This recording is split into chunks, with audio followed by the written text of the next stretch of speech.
Lines like, love isn't enough anymore. You know, my partner didn't change his mind about moving to Alaska. I didn't want to take over the family dry cleaning business. That wasn't in my plans.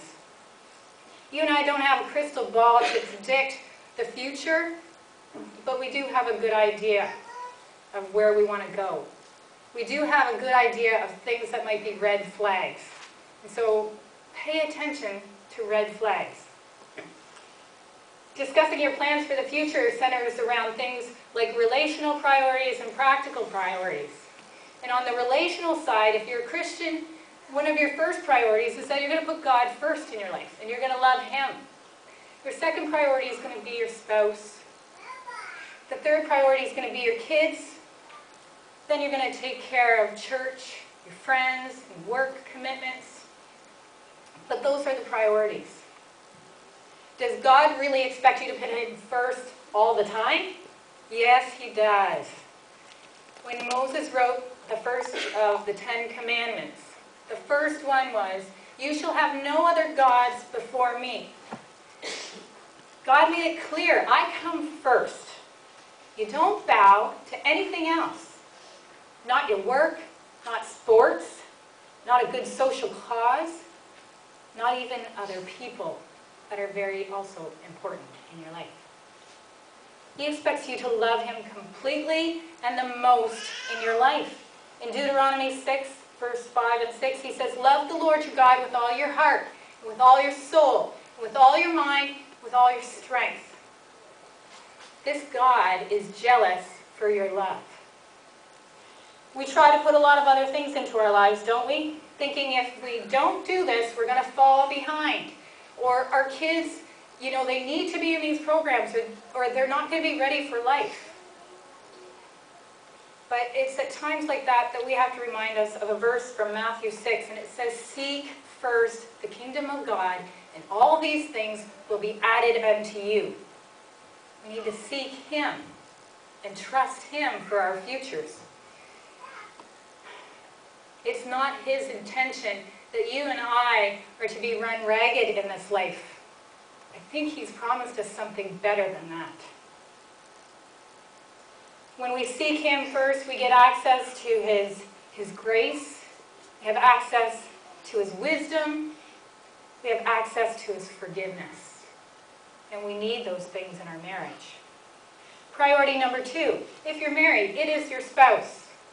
And there's 2 things that can get in the way of you keeping your spouse second. And that is your kids and your parents. I'm not putting work in there this time around. It could be divisive as well. But I'm going to deal with the kids and the parents. Kids, they're wonderful things, and they teach us so much about life. And yes, they teach you how to be less selfish, but they are awfully dependent. They require a lot of work, and they're very time-consuming if you just consider the laundry they produce. I'd like to get another job, please. If you're running kids to programs, and it's preventing you from getting God first, and getting your spouse second, and taking care of those relationships, the reality is the kids are running the marriage.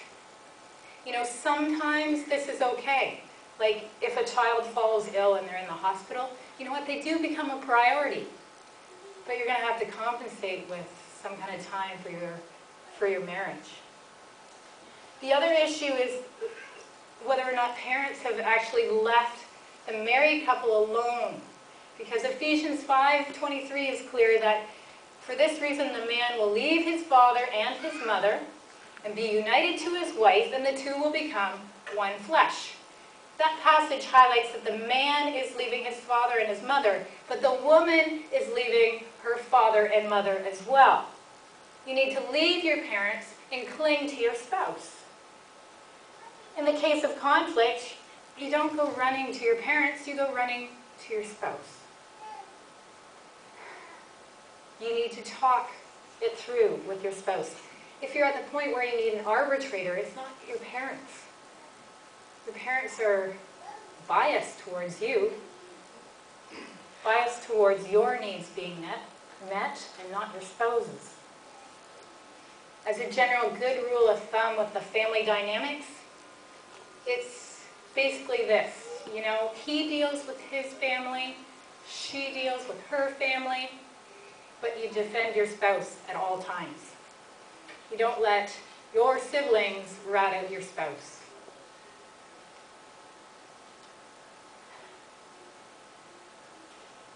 I think too that sometimes, you know, family difficulties arise. I mean, there's a lot of different personalities that come together. But if we put God first and we keep our spouse second, I think God will help us navigate those difficulties with in-laws and etc. So remember that you know, God is there and He's present with you through those struggles. In terms of like the practical elements of life, well, there's finances, there's personal needs, there's hobbies, there's career goals, there's dreams, there's big picture plans that you may have. And I'm not going to hit all of that stuff. I'm just going to hit one, and that's finances. Because money or money fights are the major cause of divorce, and they are something that we fight about most. The reality is that God will provide for your needs, for your spouse's needs, but not for all of your wants. So how are you spending your money? Are you high maintenance?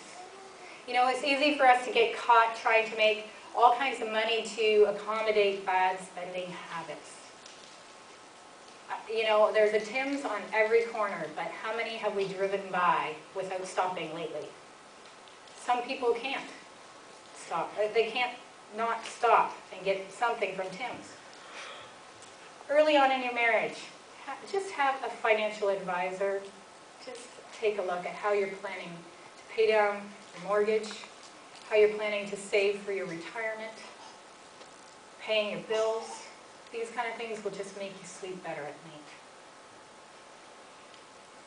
Okay, let's go into some other territories. How about we deal with something from the past, like old wounds, pain.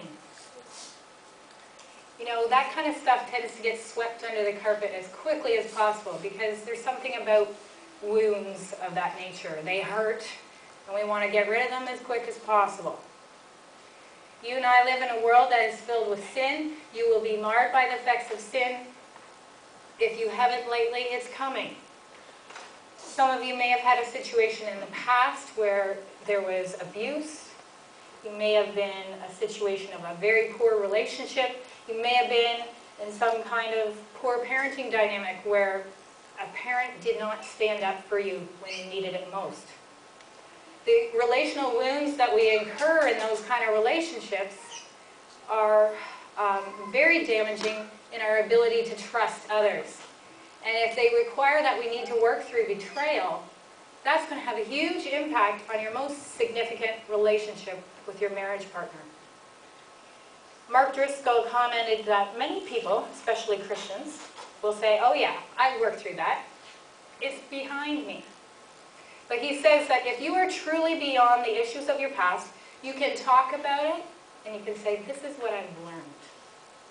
And I would qualify that you would be able to do that without a bitterness, maybe with some tenderness about the situation and with some understanding. In our winter series, Emotionally Healthy Spirituality, we dealt with wounds to a great deal. So I'm not going to go much deeper with this. But if something's coming up and it's fresh, go back to that series, get the book, and start working through that material. Or seek some counseling. It's not shameful to go to counseling. It's actually very smart.